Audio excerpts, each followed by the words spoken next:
So on popular demand, I am making this video where I'll show you tell you about the comfortable cruising speed of this motorcycle,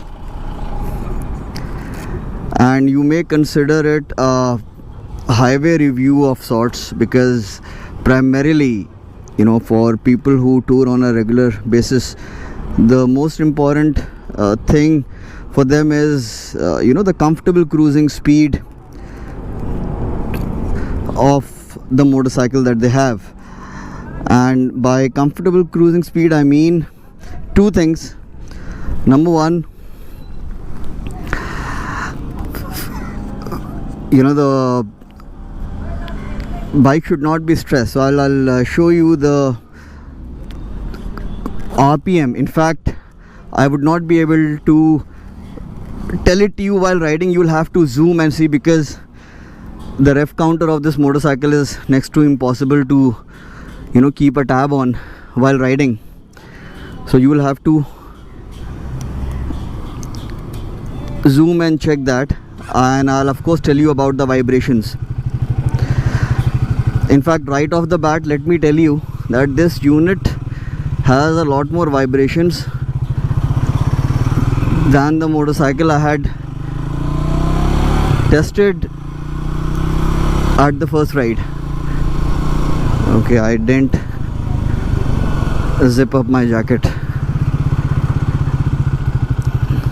In fact, right now, before I had switched on the camera, I did 100 kilometers per hour on the Speedo is certainly less than 6,000 RPM. I think it's 5,000 or 5,500 RPM. But then, and I just rode the 2024 Duke 390 at the first ride. See, right now this is 100, and it's what? Yeah, it's I think 5,500 RPM.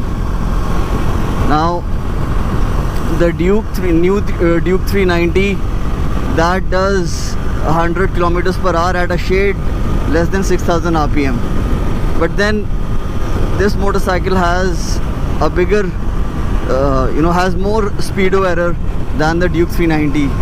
So I'm guessing that a true 100 kilometers per hour for both the motorcycles could be at around or perhaps at an exact 6,000 RPM. In fact, if the GPS is getting a strong signal right now, you would be able to see the Speedo error as well. And by the time, of course, this is published, right now you're watching it, and in all probability you see some text that says that, okay, you know what, the Duke produces does 100 kilometers per hour at this much RPM, and this does 100 kilometers per hour at this much RPM, provided the GPS worked in both the runs, the Dukes as well as this one's. Okay, so like I said, that this unit has a lot more vibrations than the one that I tested during the first ride. So on this one, vibrations, there is a hint of vibration. In fact, they start at 80 kilometers per hour. Okay, let me bring it down to 80 and give you the real time status. No vibrations right now.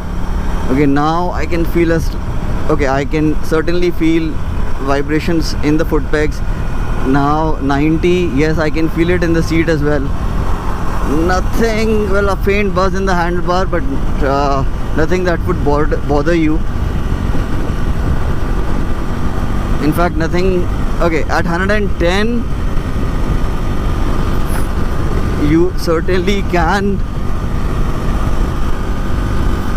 feel the vibrations in the seat, in the foot pegs. Again, a faint buzz at the handlebar. So as of now, I can tell you that 110 on the Speedo can be maintained for longer durations. Let's try 120 if we can. See, I am in Pune right now, and like I mentioned in a couple of videos during the first ride, in and around Pune you're either climbing up or you're descending down. You rarely get a flat straight stretch. Okay, I think here we would be able to. Okay, so that's 120, and what's that? I think 6,000 RPM. No, 6,000 RPM, and then the needle. Okay, like I said, I'll have to keep one eye on the road. That's 6,000 RPM. So, okay, that's definitely, I think, that's 6,000 RPM. Okay. Right now, so at 120, surprisingly, there are a lot of vibrations in the seat. Okay, not much in the tank. Let's see if they drown out. Okay, I just increased the speed to 140. The vibrations did increase, but they did not increase exponentially, which for you means rather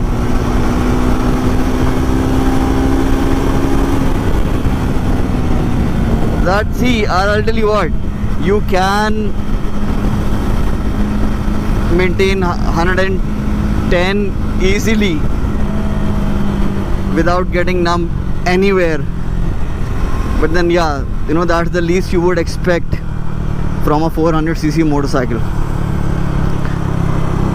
And for I would say, like, wherever you get the opportunity, for example, if you're cruising on Lucknow Expressway or Agra Expressway, you will be able to hold 130, 140 for, I would say, like 5-6 minutes, which I think would suffice, and then you can come back to 110. But then again, at the cost of repetition, I'm a bit surprised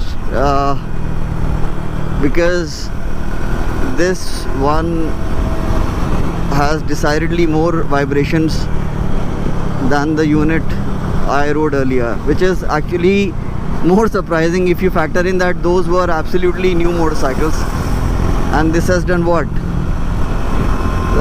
3,000, it's going to be 4,000 kilometers. I did not remember.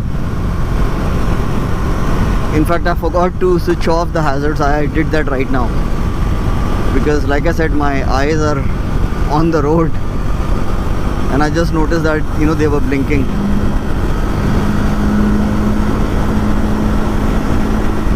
So okay, this is 120. Okay, there are a lot of vibrations. There are no two ways about it. And I'm someone who's generally not bothered by vibrations. Many people, the majority would be.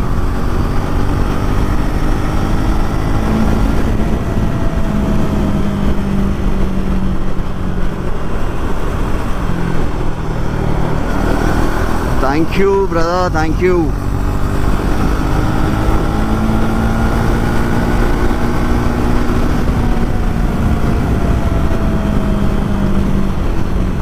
In fact, I'll conclude the video by telling you that, see, 120, 130 is the speed, is the maximum speed that you would want to maintain while touring. Of course, this will hit 165, 170 on the Speedo.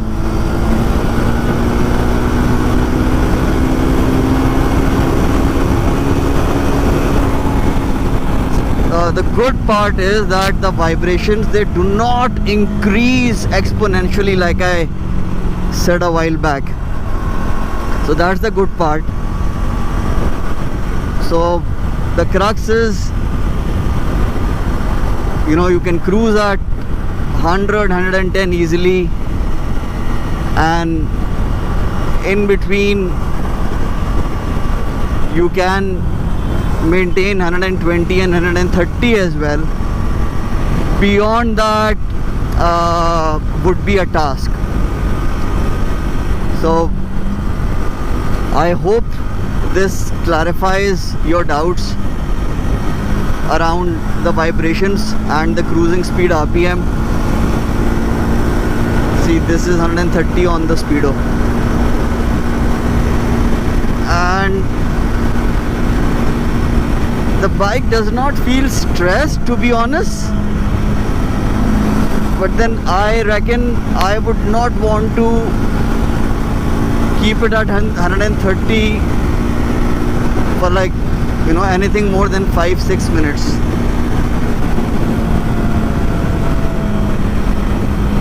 $110, $120. Okay, 120 is not bad. 125 on the Speedo. Yeah, so anywhere between 120 and 130 is something that most would not mind. Beyond that, most would say that, you know what, no, the vibrations are a bit too much for our liking.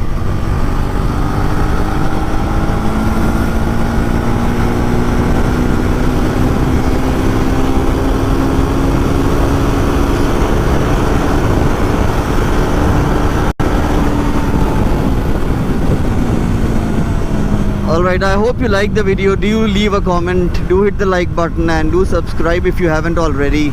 And I'll see you soon in the next one. Thank you so much. I forgot to tell you that in fact I did touch on it but did not complete you know what I was going to tell you. So I'm saying this is a bit surprising because I showed you the Odo. It's clocked over 3,700 kilometers, and the first ride motorcycles were fairly new. They of course did, you know, they were fairly new, and we were maxing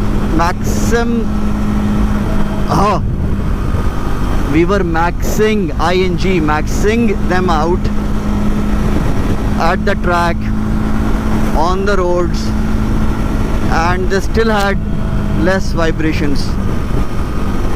This motorcycle should have had its first oil change, so that makes it all the more surprising. Now there is a bleak possibility that this did not have an oil change, because I reckon the service centers, the Triumph service centers are fully functional. So, and again, the media bikes are not dependent on the service centers for oil changes. That can be done in the plant itself. So in fact I've asked Bajaj Triumph whether these guys have had an oil change or not, and you're probably seeing the answer on the screen. If they have, and the vibrations, see, if this is the level of, like I said, I've ridden two motorcycles, this one and the first one, at the first ride. That one did not have this much vibration, this one has. So probably I'll request Triumph to give me a motorcycle that I can ride from Pune to Delhi. That will clear all your doubts once and for all. So yeah, catch you later. Bye bye.